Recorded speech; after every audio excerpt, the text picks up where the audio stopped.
Hello everyone, आज हम पढ़ने वाले हैं कोऑर्डिनेट ज्योमेट्री का बहुत ही इंपॉर्टेंट टॉपिक जिसका नाम है locus of a point. Locus of point. So locus क्या होता है? देखो, लोकस एक मैथमेटिकल टर्म है जिसका मतलब होता है path followed by a point. हमारे एक्स वाई प्लेन में कोई भी एक पॉइंट, सपोज एक पॉइंट है P, वो उस एक्स वाई प्लेन में जब भी कोई पाथ फॉलो करता है, यानी जब वो मूव करता है उस एक्स वाई प्लेन के अंदर, और जो पाथ फॉलो करता है, जो वो पाथ उसने फॉलो किया, उसे ही हम बोलते हैं लोकस। फॉर एग्जांपल हम देखते हैं, ये हमारी वाई एक्सिस है और ये हमारी एक्स एक्सिस। सपोज यहाँ पे कोई पॉइंट है P और इसकी एक्स कोऑर्डिनेट हमने ले रखी है H और वाई कोऑर्डिनेट है K।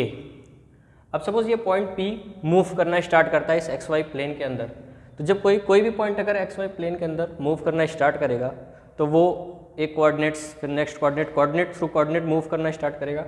सो सपोज ये पॉइंट इस कोऑर्डिनेट पे है H, K पे, और ये मूव करके पहुंचता है किसी नेक्स्ट कोऑर्डिनेट यहाँ पे। फिर इसकी मूवमेंट कोऑर्डिनेट बाय कोऑर्डिनेट ऐसे मूवमेंट होती रहती है और ये डिफरेंट कोऑर्डिनेट से होकर के पास करता है।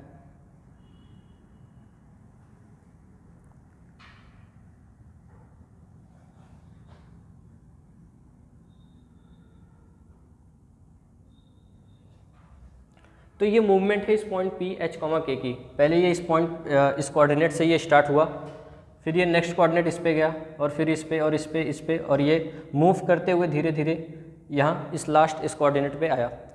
तो अगर हम इन सारे कोऑर्डिनेट्स को ज्वाइन करें तो हमें मिल जाएगा जो पाथ इस पॉइंट ने फॉलो किया है। तो अगर हम इन सारे कोऑर्डिनेट्स को ज्वाइन करते हैं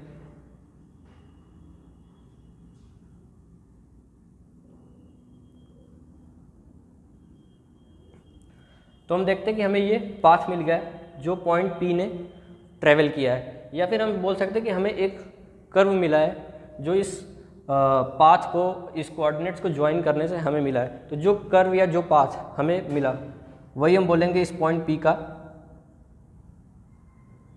लोकस है। सपोज ये पॉइंट P इधर ना जा करके मूवमेंट इधर के लिए करता, सपोज ये पॉइंट P यहाँ से स्टार्ट हुआ, यहाँ से, और ये नेक्स्ट कोऑर्डिनेट यहाँ पे गया, फिर यहाँ पे जाता है, फिर यहाँ पे, और ऐसे ये कोऑर्डिनेट्स के थ्रू ट्रैवल करता है। तो अगर इन सारे कोऑर्डिनेट्स को ज्वाइन करें तो ये पाथ है हमारे पॉइंट P, H, K का, P, H, K। तो हम बोल सकते हैं कि इस पॉइंट P, H, K का लोकस क्या है? एक स्ट्रेट लाइन। ये इस पॉइंट P, H, K का लोकस है। तो हमने देखा लोकस क्या होता है, जब पॉइंट, कोई भी एक पॉइंट जो कोऑर्डिनेट एक्सिस के अंदर कहीं भी एक कोऑर्डिनेट लोकेशन पे पड़ा हुआ है और वो जब मूव करना स्टार्ट करता है तो अपने मूवमेंट के थ्रू वो जितने भी कोऑर्डिनेट से होकर के पास करता है, अगर उन सारे कोऑर्डिनेट, उन सारे लोकेशंस को हम ज्वाइन कर दें तो हमें एक पाथ या एक कर्व मिलता है, और जो वो कर्व मिलता है उसे हम बोलते हैं कि उस पॉइंट P, H, K का लोकस है। इसे एक रियल लाइफ एग्जांपल के थ्रू हम समझ सकते हैं कि हम, अगर मैं बोलूं कि आप पॉइंट की जगह खुद को अगर एज्यूम करो, तो आप अगर सपोज घर से चलते हो इंस्टीट्यूट आने के लिए, तो आप जब इंस्टीट्यूट आते हो तो किसी न किसी एक पाथ को फॉलो करते हुए आते हो। तो अगर मैं बोलूं कि आपका लोकस क्या है, तो आप बोल सकते हो कि जो पाथ आपने फॉलो किया है अपने इंस्टीट्यूट से घर आने, इंस्टीट्यूट से घर जाने के लिए या फिर घर से इंस्टीट्यूट आने के लिए, वो पाथ ही आपका क्या है? लोकस। तो लोकस सिंपली, हमें लोकस का बेसिक मीनिंग पता चल गया कि लोकस सिंपली एक path followed by a point. तो हम लोकस का डिफिनीशन देख सकते हैं।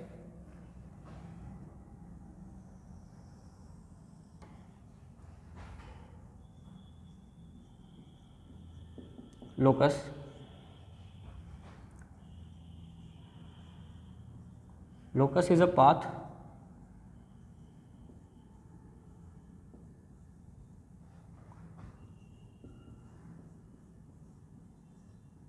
followed by a point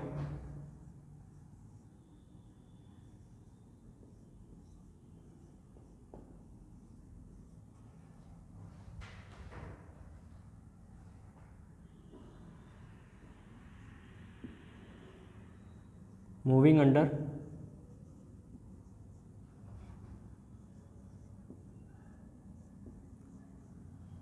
given conditions.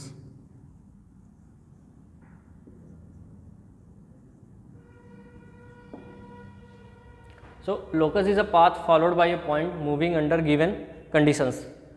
Locus क्या है? एक पॉइंट के थ्रू द्वारा फॉलो किया हुआ पाथ जो वो किसी भी कंडीशन के अंदर हमारे एक्स वाई प्लेन के अंदर मूव करता है। तो हमने यहाँ तक तो देख लिया कि locus is a path followed by a moving point, जो कि हमने यहाँ देखा। बट अंडर गिवन कंडीशंस, इसका क्या मतलब है? तो देखो, पॉइंट जब हमारा एक्स वाई प्लेन के अंदर मूव करेगा तो वो किसी न किसी कंडीशन के अंडर मूव करेगा, वो फ्रीली मूव नहीं करेगा। फॉर एग्जांपल अगर हम इस चीज़ को देखें अंडर गिवन कंडीशन, सपोज एक पॉइंट है,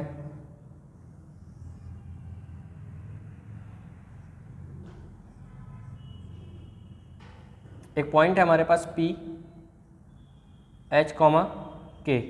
हमने इसे एक्स वाई प्लेन के अंदर रख दिया मूव करने के लिए। हमने इसे बोला कि ये मूव कर सकता है, बट हमने इसके ऊपर एक कंडीशन लगाई।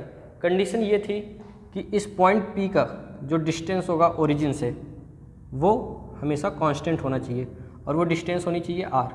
यानी जब ये पॉइंट एक्स वाई प्लेन के अंदर मूव करे तो वो इस तरीके से मूव करे कि उसकी डिस्टेंस ओरिजिन से कभी भी चेंज नहीं होनी चाहिए, वो r फिक्स होनी चाहिए।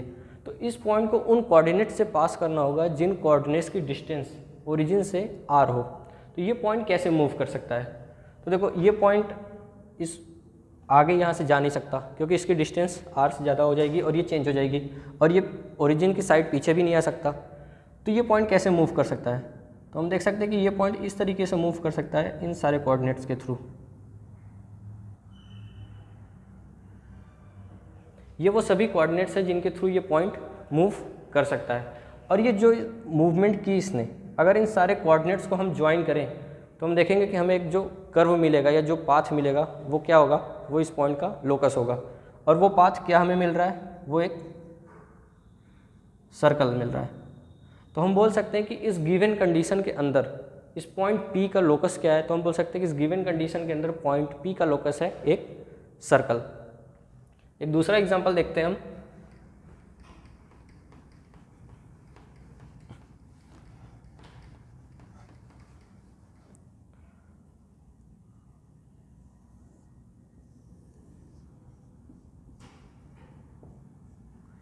हमें एक पॉइंट दिया हुआ है P H, K। सेम हम पॉइंट को P मान लेते हैं, पॉइंट P H, K। और इस पॉइंट के ऊपर कंडीशन दी हुई है कि ये पॉइंट ऐसे मूव करेगा ताकि इसकी डिस्टेंस x कोऑर्डिनेट और y कोऑर्डिनेट से हमेशा इक्वल होनी चाहिए। यानी जो h की वैल्यू है वो हमेशा k के इक्वल होनी चाहिए। तो ये पॉइंट हमेशा उन कोऑर्डिनेट से पास करे जिन कोऑर्डिनेट से पास करके इसकी h और k हमेशा इक्वल हो। तो फिर ये कैसा पाथ क्रिएट करेगा? तो हम बोल सकते हैं क्या पॉइंट 0,0 से पास कर सकता है, पॉइंट 1,1 से पास कर सकता है, ऐसे ये पॉइंट 2,2, 3,3। और अगर हम नेगेटिव साइड आके देखें तो पॉइंट -1, -1, पॉइंट -2, -2, -3, -3। और ये ऐसे ही डिफरेंट इनफाइनाइट पॉइंट से पास कर सकता है, इस साइड भी और इस साइड भी। 4,4, 5,5, 6,6, या इधर भी -4, -4, -5, -5। तो अगर इन सारे कोऑर्डिनेट्स को हम ज्वाइन करें जिससे ये पॉइंट पास कर रहा है तो हम देखेंगे कि हमें एक पाथ मिलेगा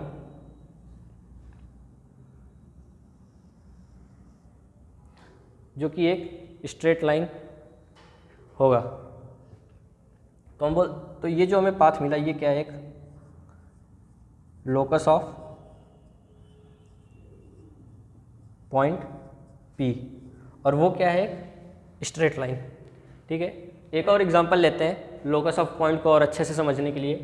सपोज हमें एक कंडीशन दी हुई है a, a²। अब ये कंडीशन क्या बोलती है हमें कि जो हमारा y कोऑर्डिनेट होगा वो हमारे x कोऑर्डिनेट का होल स्क्वायर होगा। तो हमारे पॉइंट को इस तरीके से मूव करना है, उन कोऑर्डिनेट्स से मूव करना है ताकि इसकी जो y कोऑर्डिनेट है वो हमेशा x कोऑर्डिनेट का होल स्क्वायर हो। तो सपोज हम अपना एक्स वाई एक्सिस लेते हैं,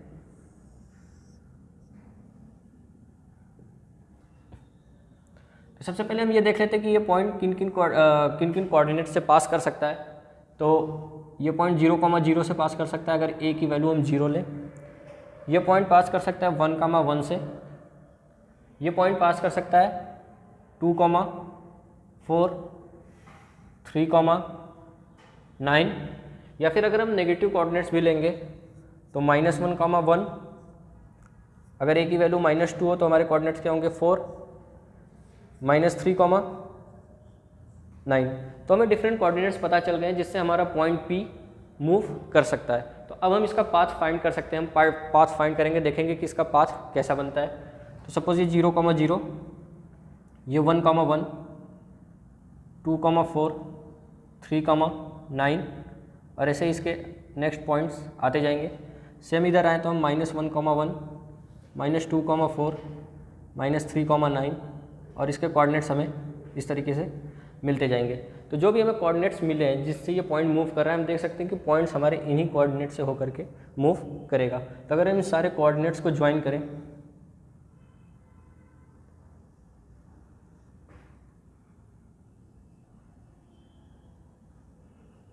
तो हम देख सकते हैं कि हमें जो पाथ मिला हुआ है वो क्या है, पैराबोला। तो ये हमारे लोकस ऑफ पॉइंट पी, जो कि क्या है, एक पैराबोला है।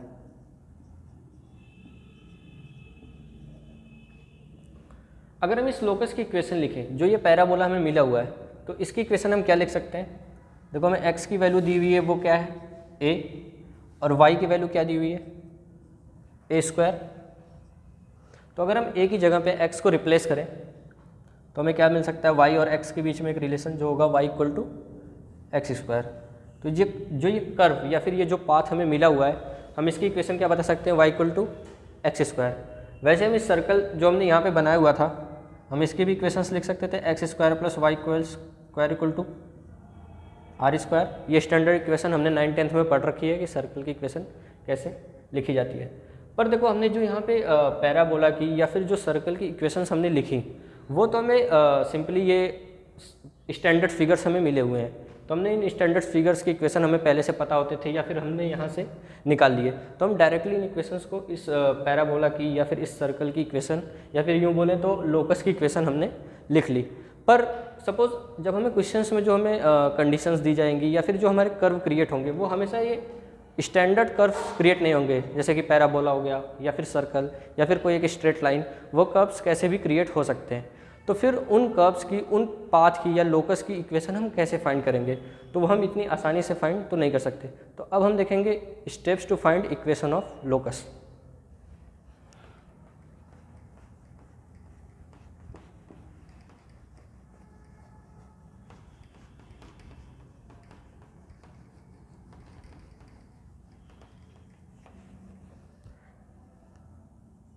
Steps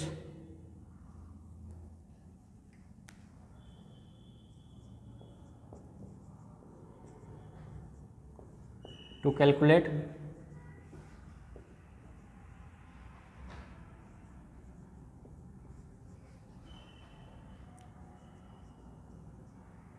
equation of locus।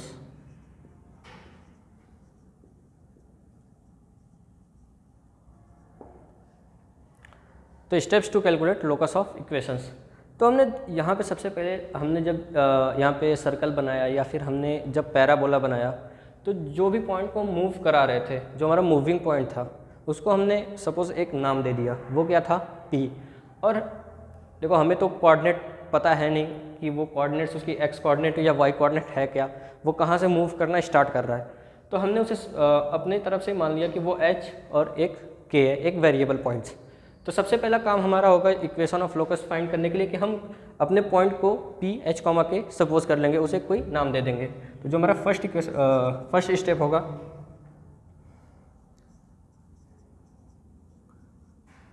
assume the moving point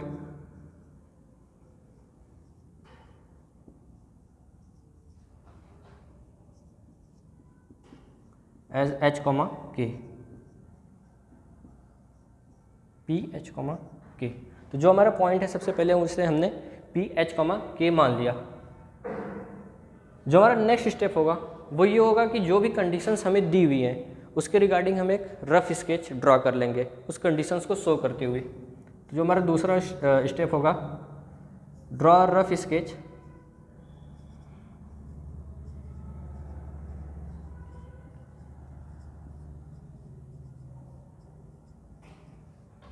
showing the conditions।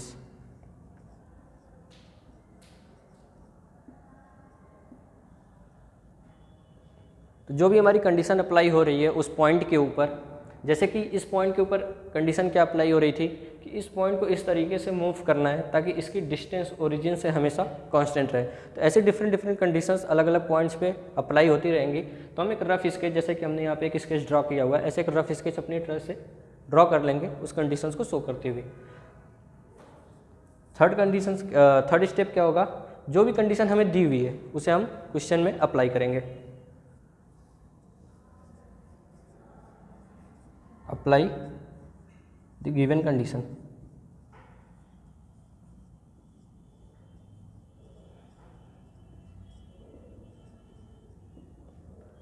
और फोर्थ स्टेप क्या होगा हमारा, क्योंकि हम जो इक्वेशन फाइंड कर रहे होते हैं या फिर जो पॉइंट हमारा मूव कर रहा है वो तो एक्स और वाई कोऑर्डिनेट्स के अंदर ही मूव कर रहा है, और हमने कोऑर्डिनेट तो अपने तरफ से एक वेरिएबल सपोज किया हुआ था h, k। तो हमारा फाइनल इक्वेशन का आंसर x और y के फॉर्म में ही आएगा।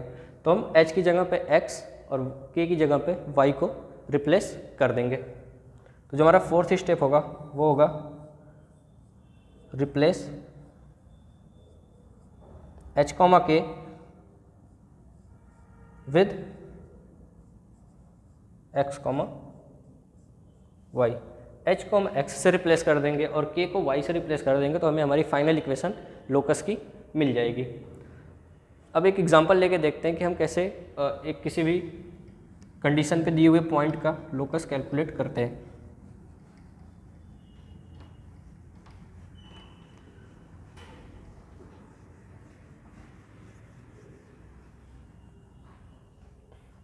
सपोज हमें क्वेश्चन दिया हुआ है कि हमारे पास एक ट्रायंगल है ABC, जिसके वर्टेक्सेस है ABC। एक ट्रायंगल ABC दिया हुआ है हमें, और उसकी A कोऑर्डिनेट हमें दी हुई है, जो A वर्टेक्स दिया हुआ है वो है -2, 3, और जो हमें वर्टेक्स B दिया हुआ है वो है 2, -3। और उसमें हमारे पॉइंट के ऊपर ये कंडीशन दी हुई है कि जो हमारा पॉइंट है, उसमें जो कंडीशन है वो ये है कि जो हमारा सेंट्रॉइड है वो मूव कर रहा है। सेंट्रॉइड ऑफ ट्रायंगल मूव कर रहा है एक लाइन के ऊपर, और वो लाइन है 2x + 3y = 1। इस लाइन के ऊपर हमारा सेंट्रॉइड ऑफ ट्रायंगल मूव कर रहा है। वर्टेक्स A हमें दी हुई है, वर्टेक्स B हमें दी हुई है, और हमसे पूछ रहा है लोकस ऑफ वर्टेक्स C।